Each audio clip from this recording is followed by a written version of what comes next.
It was a different kind of Passover, to say the least. I remember right when we sat down, Philip leaned over to me and he whispers, "Hey, Thomas, I feel like something special's gonna happen tonight." I looked at him. I said, "I doubt it." I was wrong. Jesus got up from the table. He walked over and grabbed a basin of water and a towel. And I remember at the time thinking to myself, what's Jesus doing with the foot water? I doubt he's going to wash somebody's feet. I was wrong. He knelt down and began to wash Bartholomew's feet. Bart just sat there. He didn't say anything. He didn't move. None of us did. Jesus finished and went on to James and Andrew and the rest of us. I remember at the time thinking, this is so strange, yet wonderful. And then I thought, I doubt anybody's going to say anything right now. I was wrong. You know who broke the silence? Peter. No way you're going to wash our feet. I mean, that's what I told him. He could wash other people's feet, but he wasn't going to wash mine. I looked at him and I said, Jesus, you're not going to wash our feet. I mean, you're the king. And he looked at me and he said, well, then you can have nothing to do with me. And I'm like, ouch. Okay, wash my feet, wash my hands, wash my whole body if you have to. He looked at me and said, no, your feet will be fine, Peter. In the midst of him washing our feet, he teaches us servanthood. Then Jesus took some bread and some wine. He blessed it and he served it to us. He said it was a new covenant with his blood. And he said, tonight, all of you will lose faith in me. I remember thinking right then, lose faith in you? Never. But I didn't say anything. I just sat there. I couldn't just sit there. I had to say something, so I looked at him and I said, Jesus, I love you. You can count on me. Everybody else may fall away, but I will not. You can count on me. He looked at me and he smiled and he said, Peter, you'll deny me 3 times before tomorrow morning. Ouch. The next thing I knew, we were wrapping things up and we were headed to the garden to pray.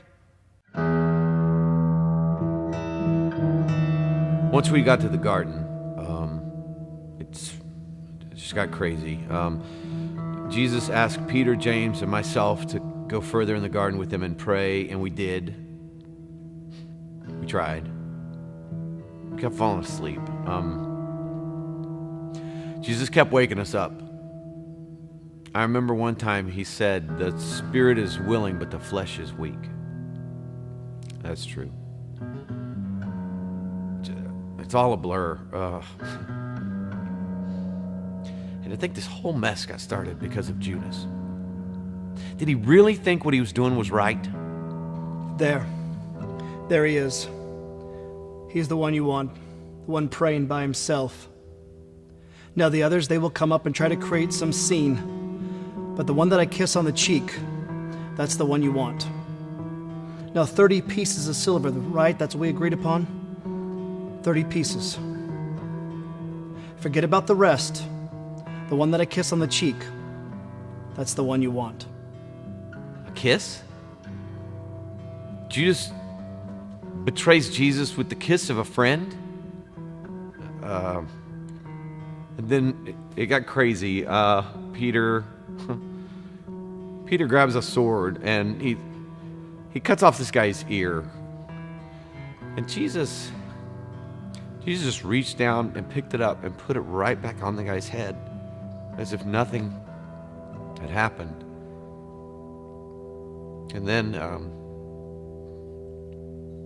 they took him. I'd love to tell you that we fought for him, but we didn't. Everyone ran. I ran.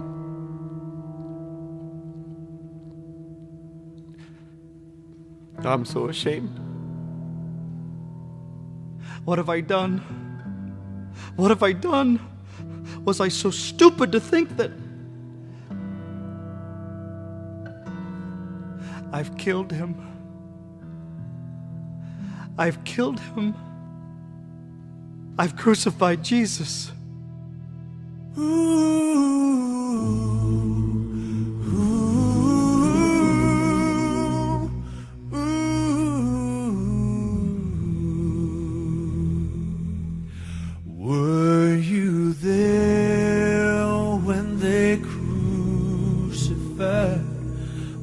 my Lord. Were you there when they crucified my Lord? Whoa,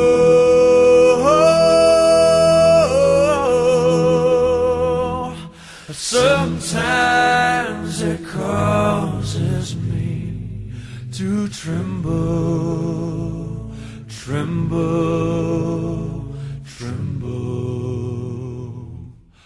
Were you there when they crucified my Lord?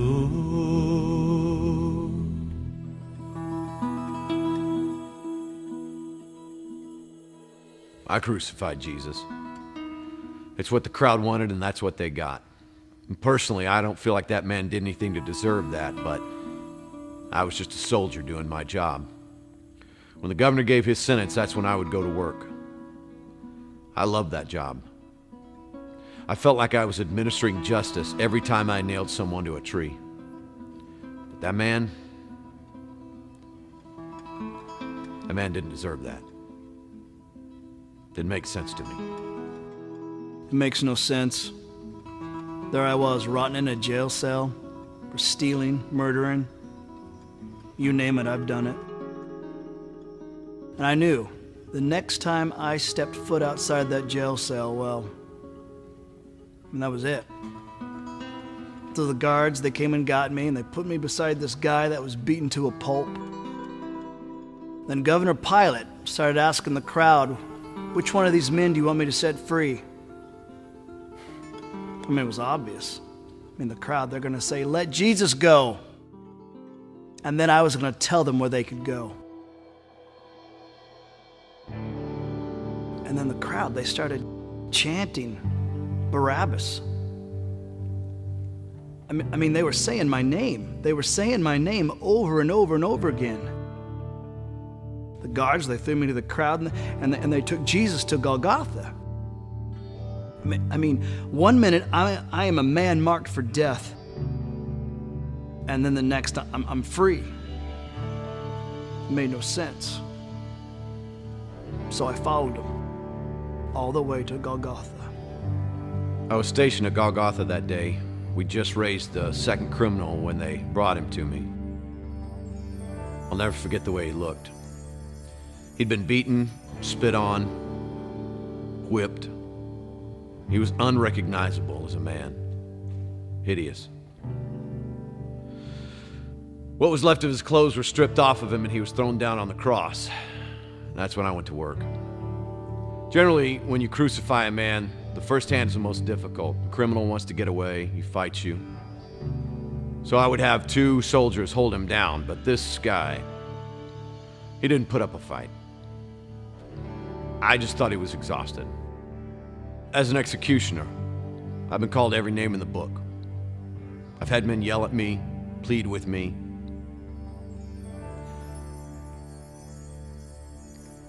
But I wasn't prepared for that.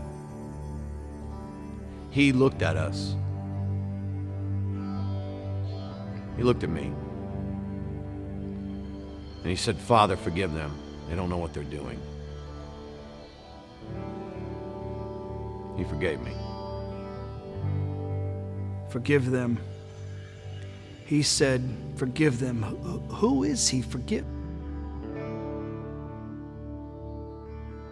It should have been me up there. I was the one that was supposed to be hanging on that cross. He took my place. Then I looked up, and I remember he took a deep, agonizing breath, and he said, "It is finished." And then he died. Surely, this man was the Son of God.